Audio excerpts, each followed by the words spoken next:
درود بینندگان عزیز، شما برنامه اخباری آزادی رو در پخش مستقیم تماشا دارید که تحولات اخیر تاجیکستان و جهان را منظورتان می‌گرداند. امروز 5 اپریل این موضوع‌ها را داریم. قزاقستان میگوید استقلال دنباس و کریم را اعتراف نمی‌کند و وسیله فرار روسیه از تحریم‌های بین‌المللی نخواهد شد. نوبت برای معاش و نفقه ساکنان ناحیه واسه میگویند پول نقد در بانکمات‌ها کمچین شده است. بانک‌ها گفتند مشکلات موسمی است. سر آمدگیم عبید برآمدیم این نباشید که همه وقت رمضانیه این هم مادرها همش خواهرها. اویله در ناحیه خراسان شکایت دارد هر باری که برای کمک خواهی به مقامات محلی مراجعت میکنند مورد استهزا قرار میگیرند. یاردمشون نمیرسه دادر جان. ما دیدن ما مشخنده میکنن روشون طرف میکنن میزگرن. پرزیدنت اوکراین امروز در صحبت با خبرگزاری ها گفت صرف نظر از جنایت های صادر کرده نظامیان روس در قلمرو کشورش او هیچ انتخابی دیگری بغیر از مذاکرات صلح ندارد. دیروز در رسانه‌های جهانی عکس و نوارها از شهر بوچا نشر شدند که اهل عالم را به دهشت آوردند و روسیه با جنایت نظامی متهم شد. ولی مقامداران روسیه این خبرها را دروغ می‌نامند. در عین زمان مطبوعات روسیه به سفر مقامات بلندپایه قزاقستان به اروپا و موضع‌گیری آنها نسبت جنگ در اوکراین با حساسیت برخورد کرده آن را خیانت قزاقستان به دوستی بسیار ساله با روسیه تصویر نمودند. در این باره خیرمان بقازاده گزارش می‌دهد. تحلیلگران در روسیه تقریباً با یک آواز میگویند که اظهارات مقامات قزاقستان درباره اعتراف نکردن کریم و دونباس در هماهنگی با پرزیدنت صورت میگیرد. هرچند قاسم جمعت توقیف حمله نظامی روسیه را به اوکراین آشکارا محکوم نکرده است.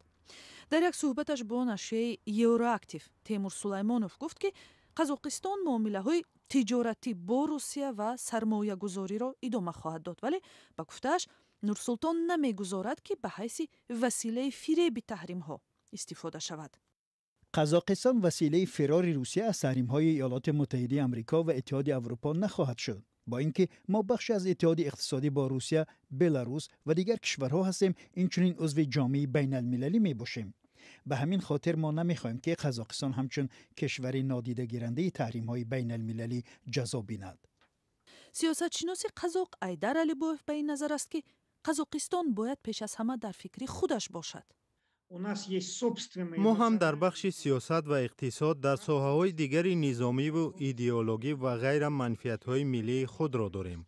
اگر این منفعت‌ها در سمت‌های معین با روسیه موافق آمدند خیلی خوب.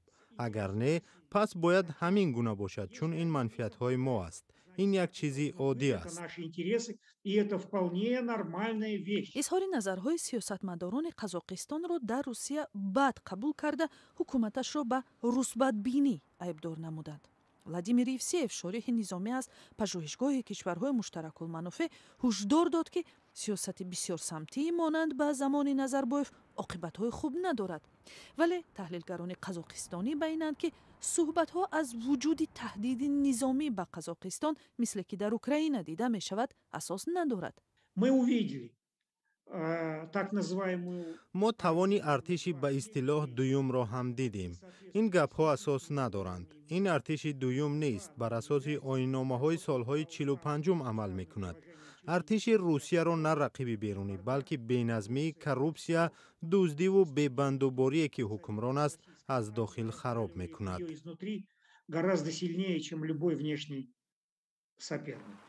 علیبوف گفت که قزاقستان باید مناسبت‌هایش را با نظرداشت واقعیت‌های نو برآماند و دیگر در نقش یک برادری خردی نباشد. گمان است که به نزدیکی تحریم‌هایی که اقتصاد روسیه را خفگیر کرده اند بکار شوند. این به آن معناست که به همسایه روسیه شریکان کاری لازمند که مناسبت‌ها با آنها خوب و سازگار می‌باشند. قزاقستان با چنین همکاری‌ها از روی حکمت صرف مناسبت‌های کاری نه خصوصی مناسبت خواهد کرد.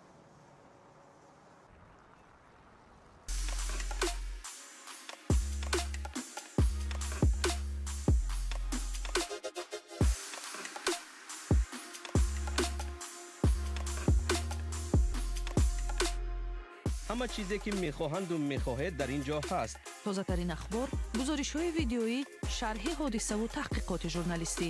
заминаи радиои озодиро насб кунед ва ҳамаи инро бо ангуш задан ба телефони ҳушманди худ ба даст биёред. ахбори озодиро бо матолиби дигар пай мегирем. Зарафор Раҳмонӣ, собиқ мушовири ҳуқуқии раиси ҳизби ҳоло дар Тоҷикистон Мамнӯи Наҳзати Исломӣ мегӯяд, солҳои ахир бо бемории саратон дар набард аст ва ҷарроҳиро пушти сар кардааст.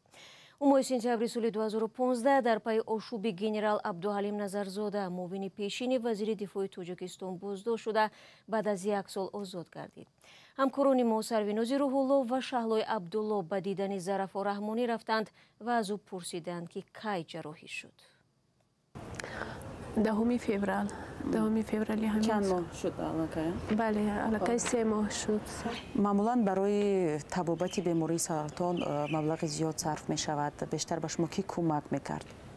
албатта хеле ки қайд кардед, барои касалии саратон худам ҳам дида истодам, аз хари худам ҳам гузашта истодааст ва ман инро барвақт ҳам медонистам, чунки соли 2016 аввалин бор апаи ман ки аз ҳамин дард бо ҳамин дард дар шароити хеле вазнин аз дунё гузаштан, мо натавонистем табобати он касро идома диҳем, чунки ба ҳамагон маълум ки хеле дар 2016 як ҳолати ҳассосияте дар ҳаёти ман буд. ман бекор будам, наметавонистам як кӯмаке барои апаи худам кунам. ӯро натавонистем табобат карда, ӯро натавонистем наҷот дода, ё намедонам, тақдиру қисмати илоҳӣ ҳамин буд ки худованд ӯро аз мо гирифт. хулоса баъди 6 моҳи гузаштани апам, шавҳарам ҳамин хел яку як бора бо сактаи қалб дар як ҳафта аз бемории сактаи қалб онам гузаштанд. шояд ҳамин чиз барои ман як ҳолати равониро эҷод кард, шояд ҳамин чиз як стрессе баъди ҳамаи ин воқеаҳое ки дар ҳаёт гузашта буд, ҳамин чиз сабаб шуд ки ҳамин саратон дар ман пайдо шуда бошад. вале боз ҳам худоро шукр мекунам ки то имрӯз ман расидам. баъд аз озод шудан аз зиндон барои шумо то куҷо ба зиндагии маъмулӣ бозгаштан осонтар буд? албатта он як чизе буд, як чӣ мегӯянд, як воқеае ки масалан барои ҳама як таъсири худашро мегузорад. зиндагии маъмулӣ хеле бо мушкил хуб ворис шудам. хуб дигар фикри фарзандомам мекардам, ҳамон ҷоям будам ва фақат дар фикри фарзандо будам ки хурдсол буданду имрӯз ҳам масалан ҳастам, доим барои фарзандонам фикр дорам. бинандагони азиз, суҳбати муфассал бо Зарафор Раҳмонӣ дар вебсайти Радиои Озодӣ ва ҳам Озодӣ видео ютуб ба ҳамин зудиҳо нашр мешавад. маскунони ноҳияи Восе мегӯянд, чанд рӯзи охир барои гирифтани пул аз банкоматҳои ин минтақа саргардонанд. маошу нафақаи сокинон дар Тоҷикистон маъмулан дар охири ҳар моҳ ба ҳисобҳояшон мегузарад ва намояндагиҳои бонкҳои Тоҷикистон пеш омадани ин гуна мушкилотро дар банкоматҳо мавсимӣ медонанд. Маҳмуҷон Раҳматзода мавзӯъро идома медиҳад.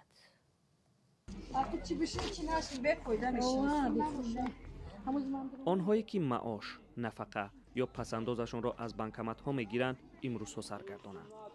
мегӯянд аз аввали апрел ба ин су наметавонанд аз банкоматҳои амонатбонк пул гиранд. دیگه شنا میدونم روز جمعه اومدم بانکمات کار نمیکنه ای درون بشی بپول رفتم تو بگیره دیگه اینا امروز هم سر آمدگیم عبید بر اومدیم اینا باشی هیچ که همین وقت رمضانیه اینا مادرها همش خواهرها الان دانشجویی باشه بریم یه میده ایجا یه چیز بخوریم.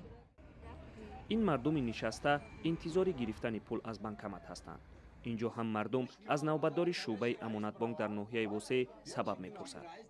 در درون بانک هم مردم برای گرفتن پول از پست ترمینال نوبت میپویند.